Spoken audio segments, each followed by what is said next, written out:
ওয়ালাকাদ কাররামনা বনি আদম, আমি এই বনি আদমকে সম্মানিত করেছি এবং এই বনি আদমকে সম্মানিত করে তার ইচ্ছা মতো তাকে চলার সুযোগ করে দিয়েছি।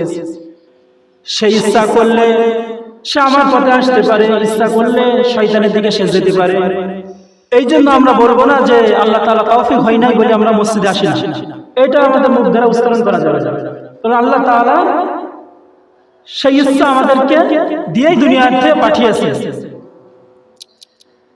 তাহলে আল্লাহ তাআলা আমাদের একদিক থেকে ইচ্ছা দিয়েছেন আর একদিক দিয়ে আমাদের শক্তি দিয়েছেন, আমরা নিজে নিজে নিজের ইচ্ছায় কিছু করতে পারবো।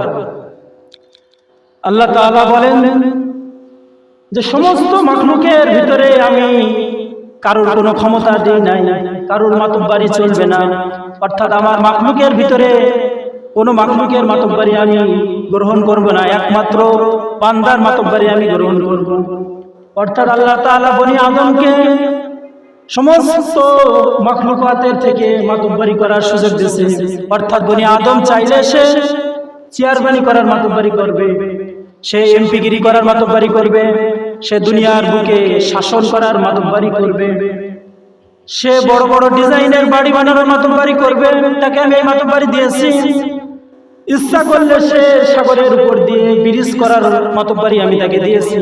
সে যদি ইচ্ছা করে তো সে সাগরের উপর দিয়ে ব্রিজ বানাতে পারে। সে যদি কিছু ইচ্ছা করে তাহলে সে আকাশের উপর দিয়ে প্লেন উড়াতে পারে, লোহা প্লেন, এটা আকাশ দিয়ে সে বান্দা উড়াইতে পারবে। এটা আমি তাকে ইচ্ছা দিয়ে দিয়েছি। তো এই যে তাকে আমি একটা ক্ষমতা দিলাম, একটা ইচ্ছা দিলাম, এই ইচ্ছা নিয়ে, এই ক্ষমতা নিয়ে সে যেন ফিরাউনের মতো না হয়ে যায়, সেজন্য নিজেকে নিজে বড় না মনে করে। এই কারণে আমি তার কিছু দুর্বলতাও দিয়েছি।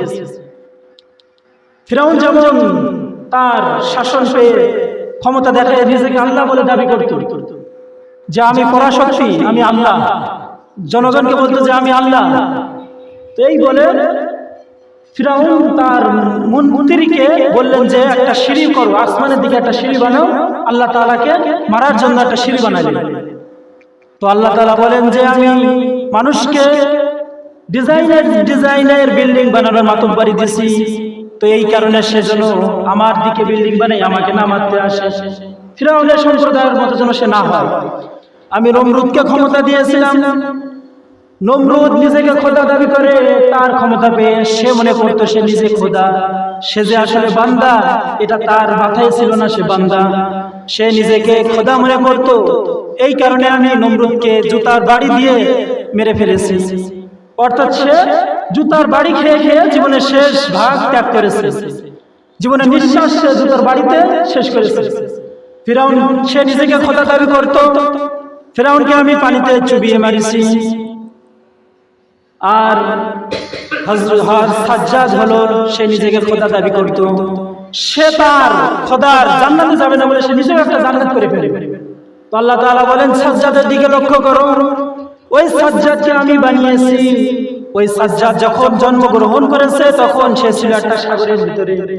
আমি জিবরাইলের দ্বারা সাজ্জাদকে আমি বাঁচালাম, বাঁচায় তাকে এমন একটা ক্ষমতা দিলাম যে সাজ্জাদ সারা দুনিয়া শাসন করবে। ওই সাজ্জাদ একটু শাসন পেয়ে সে আমাকে ভুলে, সে যে বান্দা সে এটা ভুলে গেল, সে বান্দা এটা ভুলে গিয়ে সে নিজেকে খোদা দাবি করতে থাকলো। আর সে জান্নাত বানিয়ে বলতে লাগলো যে আল্লাহ তাআলা জান্নাত আমার লাগবে না। আল্লাহ তাআলা বলেন সাজ্জাদ সে তার নিজের জান্নাতে ঢোকার সুযোগটাও পেল না। সে তার জান্নাতে ঢোকার আগে আল্লাহ তাআলা তাকে নর্দমার ভিতরে, ময়লা আবর্জনার ভিতরে তাকে ফেলে আল্লাহ তাআলা তাকে মেরে ফেলেছে। তো যারা ইতিপূর্বে সমস্ত দুনিয়া শাসন করেছে, শুধুমাত্র বাংলাদেশের মতো ছোট একটা ভূখণ্ড নয়, সমস্ত দুনিয়া যারা শাসন করেছে, কাফেরদের ভিতরে দুইজন, তাদেরকেও আল্লাহ পাক মৃত্যু দিয়েছে।